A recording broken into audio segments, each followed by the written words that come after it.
అతని పేరు అనిరుద్. తల్లిదండ్రులకు ఒక్కగానొక్క కొడుకు. గారాబంగా, ఎంతో అల్లారుముద్దుగా పెరిగాడు.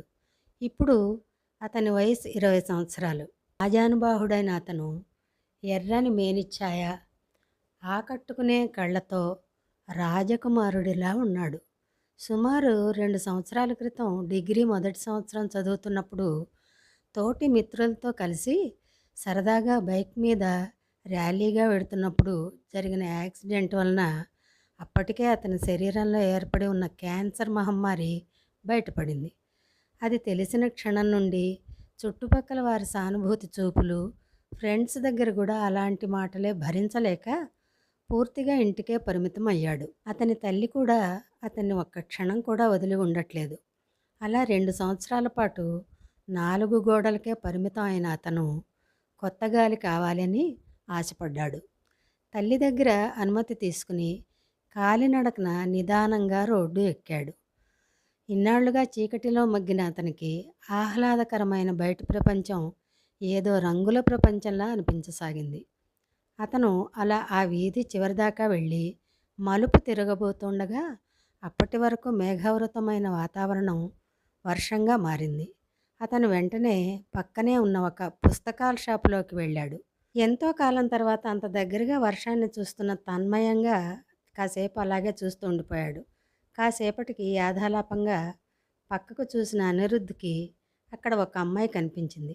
దివి నుండి భూకి దిగి వచ్చిన అప్సరసలా అనిపిస్తున్న ఆమెను కాసేపు అలాగే తదేకంగా చూస్తూ ఉండిపోయాడు.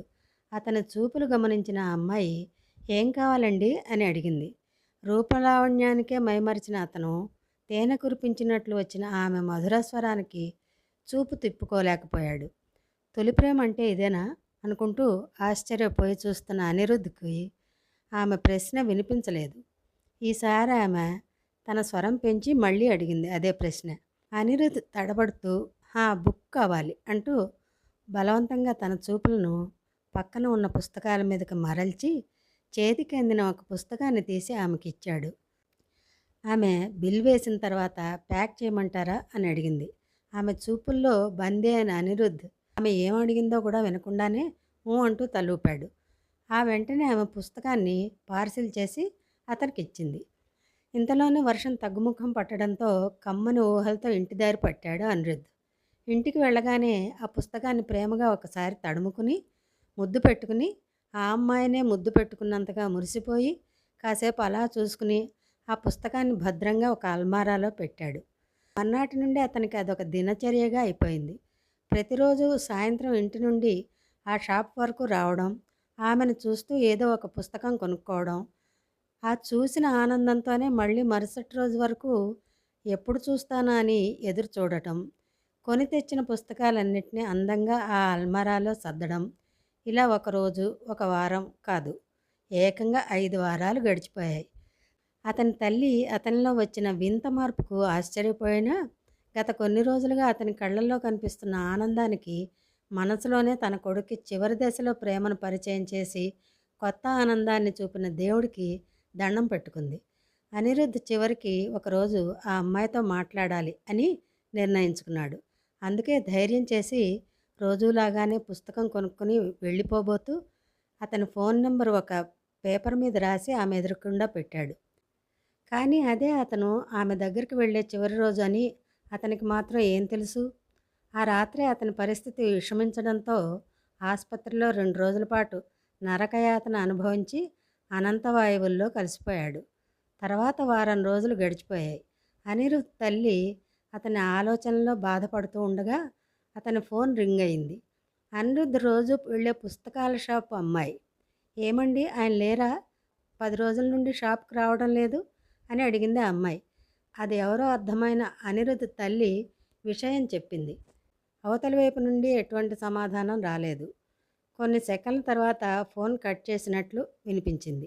అనిరుద్ తల్లి గట్టిగా నిట్టూర్పు విడిచి చివరి రోజుల్లో కొడుకు జ్ఞాపకాలను గుర్తు చేసుకుంటూ అతని గదిలోకి వెళ్ళింది. అతని పుస్తకాలు దాచిన అల్మరా తెరిచి చూసింది. ఒక్క పుస్తకం కూడా పార్సిల్ నుండి బయటకు తీసిన దాఖలా లేదు. ఆ పుస్తకాలు చూస్తూ అతను మురిసిపోయిన తీరు గుర్తు తెచ్చుకుని వణుకుతున్న చేతులతో ఒక పుస్తకం పార్సిల్ నుండి బయటకు తీసింది అనిరుద్ తల్లి. అందులో నుండి అందమైన దస్తూరితో ఉన్న ఒక పేపర్ కింద పడింది. అదేమిటో అని చూసింది అనిరుద్ తల్లి. ఆశ్చర్యపోయింది. మీ కళ్ళల్లో ఏదో తెలియని ఆకర్షణ ఉంది. ఒక్కసారి మీతో ఏకాంతంగా మాట్లాడే అవకాశం ఇవ్వగలరా అని ఉంది అందులో. అది ఆ పుస్తకాల షాప్ అమ్మాయి రాసిన ఉత్తరం అని అర్థమైంది ఆమెకి. అది చూసి జారుతున్న కన్నీటిని అదుపు చేసుకోలేక మసకబారిన కళ్ళతోనే ఆత్రంగా ఇంకొక పుస్తకం తీసి పార్సెల్ విప్పింది. అందులో కూడా ఒక పేపర్ ఉంది. మిమ్మల్ని రోజూ చూస్తున్నాను. జీవితంలో కొన్ని క్షణాలైనా మీ చెలిమిలో తడవాలని ఉంది. నాకు ఆ అదృష్టం కలిగిస్తారా? మీ సమాధానం కోసం 1000 కళ్ళతో ఎదురు చూస్తూ ఉంటాను అని రాసి ఉంది. అనిరుద్ తల్లి దుఃఖాన్ని ఆపుకోలేకపోయింది. ప్రతి పార్సెల్ విప్పి అందులో ఉన్న అన్ని పేపర్స్ దగ్గర చేసి చూసింది. అందులోని ఆ అమ్మాయి మనసు కూడా గ్రహించి అనిరుద్ మాట్లాడగలుగుతున్న చివరి నిమిషాల్లో తనతో అన్న మాటలు గుర్తు తెచ్చుకుంది.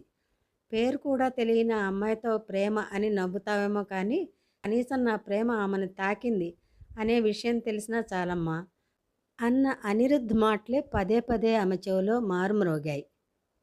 అదండి కథ. గొప్ప సెంటిమెంట్. పాపం నిజంగానే అతను అనుకున్నట్టుగానే ఆ అమ్మాయికి ఇతని ప్రేమ తాకింది. కానీ ఇతనే తెలుసుకోలేకపోయాడు. తెలుసుకుని ఉంటే ఆ ఆశతో ఇంకొన్నాళ్ళు బతికేవాడేమో. రేపు మరొక కథతో కలుద్దామా?